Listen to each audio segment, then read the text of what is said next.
Jean-Michel Basquiat had endless inspiration. He was the embodiment of artistic flow. And while most artists will never approach anything close to his once-in-a-generation talent, there are a few things you can learn from his work methods that will help you tap into your own creative genius. For example, at the beginning of his career, Basquiat went out and bought two books that would inform all of his work right up until his death. The first book was this one, Henry Dreyfus Symbol Source Book. This rare book would end up providing source material for almost all of the 1,500 drawings and 600 paintings that he left behind. His art was filled with symbols, ladders, crowns, crosses, copyrights, and all of them came from this rare book. Many of them are gathered on one page, page 90. A page that almost looks like a dictionary of his whole artistic language. And if you look at the symbol over here, that's the man dies symbol. He used this symbol, sadly, to symbolize and prophesize his own death. Source material. One of the secrets to staying in flow. Basquiat used source material like he was Jay Dilla sampling records. But source material alone won't automatically give you creativity. You have to learn how to use it the artist's way. Ultimately, it comes down to taste. It comes down to trying to expose yourself to the best things that humans have done, and then try to bring those things in to what you're doing. I mean, Picasso had a saying, he said, good artists copy. Great artists steal. Stealing like an artist means stealing with no judgment. Let your taste make the decisions, not your brain. Where do the words come from? Real life books, television. Yeah, and you just skim them and start including... No, I mean, when I'm working, I hear them, and I just throw them down. Oh, yeah? Well, I mean, things like Punic Wars, I remember that was in one of your... Oh, that was from a guidebook on Roman history. History of Rome in 5 pages, And so you snatched a few words from it. I didn't snatch them, They caught your... They caught my eye, and I took them. The moment you stop judging, should I use this? What would people say? You open yourself up for flow. Go through, what's this? Pluto. Based on a drawing that was the first drawing of the moon by Galileo. Yeah. This looks like an eye? Yeah, that's the evil eye, the Malocchio. Oh. Okay, so you're stealing like an artist now, but how do you become more than just the sum of your influences? How do you make it all make sense? You choose what serves your message. The second book that gave Basquiat his unparalleled God momentum is this one, Flash of the Spirit, a book about African art. This book was key in helping him zero in on his message.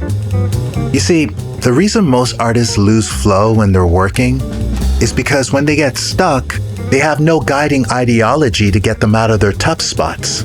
And because they don't know what they're trying to communicate to the world, any roadblock could stop them in their tracks for days. Overthinking, staring at a blank canvas, artist paralysis.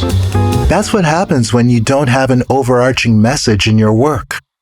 Basquiat did. I think there's a lot of people that are neglected in art. I don't know if it's who made the paintings or what, but I don't know. Black people are never really portrayed realistically, or not even portrayed in modern art enough. And because he had a message, art came out of him that much more effortlessly. It's not just that he had source material, it's that he had a place to channel it. Is there any anger in you?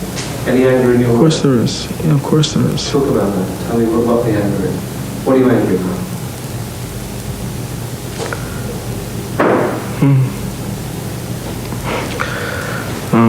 His work became a commentary on the underrepresentation of Black art in the established art world. This looks like a skull?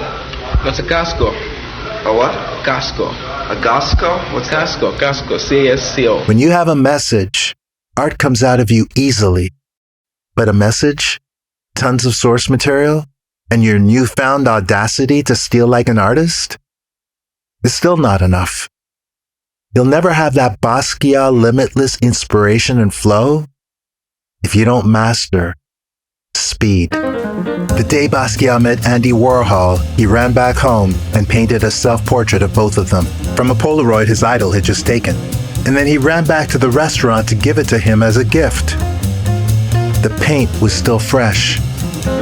Warhol couldn't believe it. All he kept repeating was, "Oh, I'm jealous. I'm jealous. He's faster than me." Oh, God, you're so fast and these are so great. And that was the beginning of everything between Andy and Jean-Michel. When one of the most prolific artists of all time is jealous of your speed, you know you're doing something right. Speed. Work quickly, like a demon. You should work so fast that you don't have time to think. The brain is your enemy in art.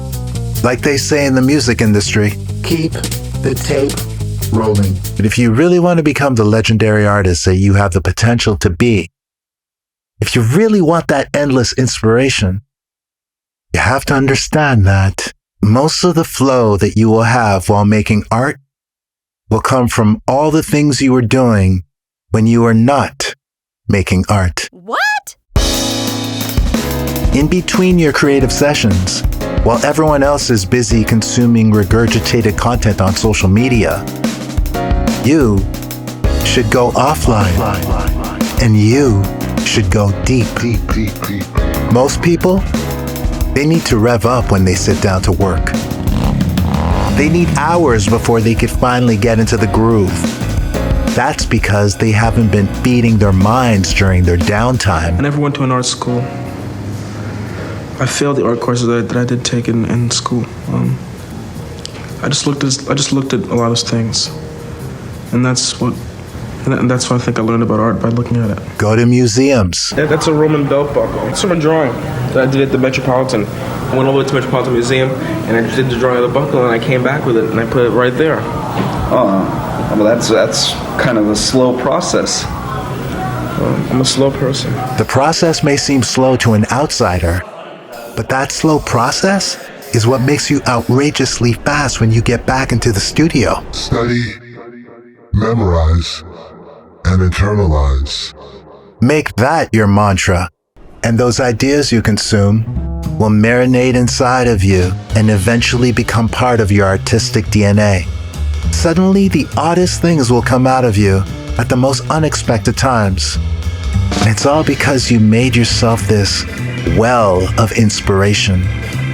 You became a student of life, ready at any time to express your genius. For more tips on growing your creativity, listen to the Make Art Not Content podcast On Spotify and Apple Music.